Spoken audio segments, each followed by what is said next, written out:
I'm gonna hide. Okay, so here's the deal. I'm making videos for. Oh God, I hate this. Let me think here. I have an ant on me because I'm outside. This is really hard for me, so bear with me here. Okay, it's been almost 2 minutes and I haven't started here. Hi, I'm here to do a little video of 7 questions that were asked by the We Happy Trans people, and I think that's it. Yeah, and then I'm going to post this on my blog. Okay. Now, for those of you who don't know who I am, which if it's YouTube is probably just about everybody on YouTube. My name is I'm normally known as Dissonance. We'll get to the name thing in a second. And I write a blog, dissonance.com, which you can now see below the screen because I'm going to add it in. And so what I did is, after finding out about this and after seeing a few others, I decided that I would go ahead and make a video. So in any case, let's get going. There are 7 questions. Now, I'm not going to read the question aloud because that takes too much time and I'm not up for it. So I'm going to put it below and you can see it, read it there when I answer. Okay, so here's question number 1. It's a good question. So, what is my name? Well, my name is Antonia L. Dorsey. Most people call me Tony, and I'm known fairly well as Dissonance, or Dis for short. That all in and of itself, especially when you consider that you have a picture of me right now, should pretty much tell you everything you need to know about the other stuff in the questions, like how I'd identify, if you want to talk about that or any stuff. The next question is, so this is a tough question for me, and when it came time to answer this thing and everything else, I did a lot of work on the internet because I prefer my blog and I prefer the written word. It's safer, it's easier, and I don't get distracted by. Now, it really comes down to the people who've been most supportive of me and my transition are ultimately other trans people. Some of them have been really great, some of them have been really odd, some of them have other stuff. But I don't have a ton of people that I would automatically say were most supportive, because how do you pick somebody who's most supportive when everybody has supported you in a different way? And I'm very kind of nuanced like that. I like to have and recognize that different people support me in different ways, and that when I come to a situation they would do. Well, when it came to my transition, which incidentally I am out of at this point, I'm not transitioning. I'm one of the people who feels that transition is something that's got a beginning, a middle, and an end, and I'm not so much one of the people that says transition is an ongoing process. Neither of those ideas are wrong. Don't get me wrong there. It's just that sometimes we have different ways of approaching processes and life. And for some people it's the same, and for some people it's different, and that's how it goes. But for me, my transition ended. And so for me to do that, I have to kind of look back at that time period. And I'm going to say that the person who was most supportive of me in that time was a woman named Regina Wells. She did more for me than most people in significant ways that otherwise I probably wouldn't have learned. And she did it for me at a point where I was at my absolute lowest. If you've ever read any of my blog posts, and if you haven't, you should, because I write some really interesting blog posts. Although, get a cup of coffee, soda, big bottle of water, whatever, because I write a lot and it takes a while, and I'm more parenthetical, and ugh, it's horrible. In any case, so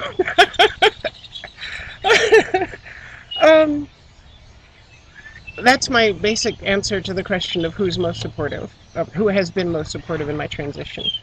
So that leads us to question number 3.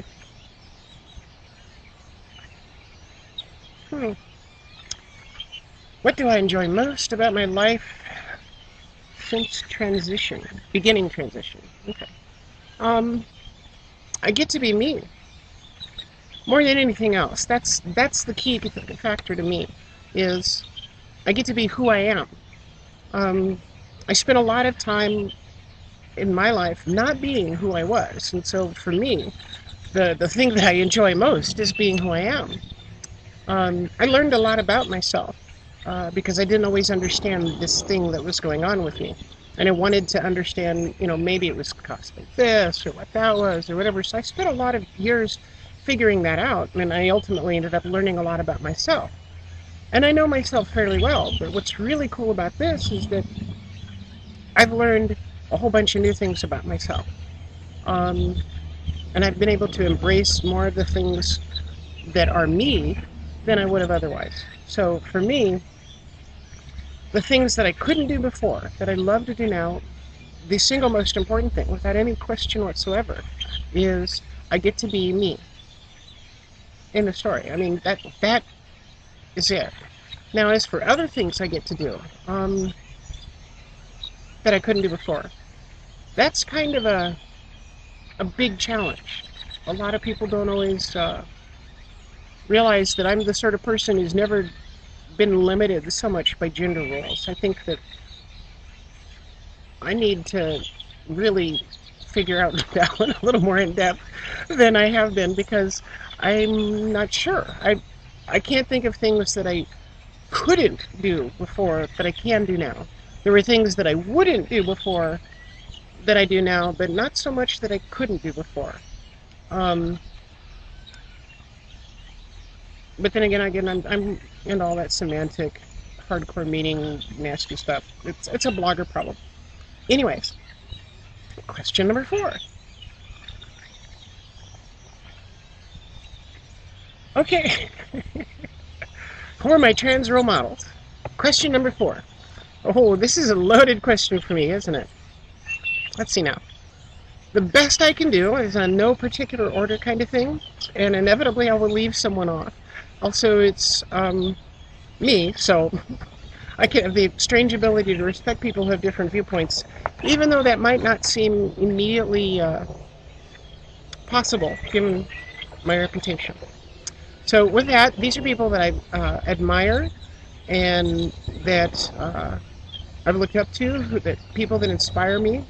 I know some of them, most of them, and I don't know others. So these people are, and again, no particular order, and I know I'm going to forget like 5 dozen people, would be Regina Wells, Trudy Jackson, Tay Jackson, Renee Thomas, Erica Kepler, Rebecca Allison, Monica Roberts, Vanessa Foster, Sean Michael Geddes, Mason Davis, Boz, Lisa Harney, Little Light, Susan Straker, Amber of Amber Space, Diana Ruck, Mara Keisling, Isis King, and Janet Mock. Plus the woman whose life constantly makes mine seem kind of pathetic and sad. And that would be Marsha P. Johnson, because I admire her. And if there was a true role model, it would be her, but perhaps not in the way that people would expect. Question number 5. There's so many questions, I can't take it anymore. Okay. Anyways, what changes would I most like to see in the world? This can be trans-related or not. Okay, what you're asking is 2 questions. 1, what changes would I most like to see in the world? And 2, what are my passions? Well, when I was writing this out on my blog, which I did before I sat down here because I knew that I would be all distracted and funky and it would take forever because I'm really, really bad about this, I didn't read ahead. I actually have the benefit this time of having already gone through this and read ahead, and so I see that the next question is, what are we doing to make these changes happen? Look there, it's right there, see it? You guys got it? That's the question? Okay. Share with us how you're the change you want to see. Let's see. I mentioned Regina Wells. Regina started up an organization. It took her 10 years to get it started, and then she held on to it for 4 more years, and then she sort of threw it at me, and that's what I do. That's where my passions lie, at least right now. That's where it represents the changes I want to see in the world. And what you're seeing right now next to me is the logo and the link, and probably a few other things depending on what I feel like throwing in there when I get around to editing this. Because 14 minutes right now. It's way too long for YouTube. I gotta edit it down. And there's this whole section you guys don't want to see anyways. So what I'm doing to make those changes happen is I work on this organization. This organization is based out of and operates in Phoenix, Arizona. And for those who haven't been paying any attention to the news at all, Phoenix, Arizona is not exactly a hotbed of liberal ideas. I guess would be the best way to put it. We have a very conservative state, and so there's been changes and new things happening, and it's generally made life more difficult for trans people. So what I do, and the people who work in the organization with me, because none of this is done alone, we all have to do it with other people to help. What we do, actually, is we work to make life better, and we do a whole bunch of different things, and if you go to the blog and read this, you can see some of that stuff. So the last question here, which I have to get the paper for me, you get to see it right there again. So it.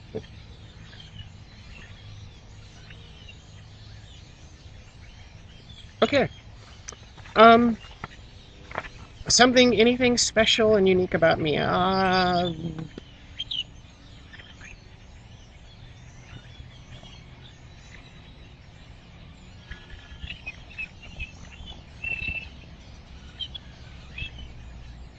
There isn't anything special or unique about me. I'm sorry, it's true. Nothing. My name. I'm Antonielle Dorsey.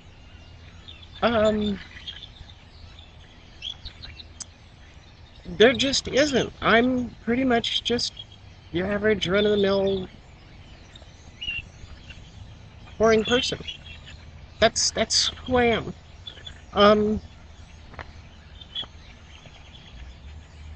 I guess the only thing I can think of that would be special or unique about me is that I am, after all,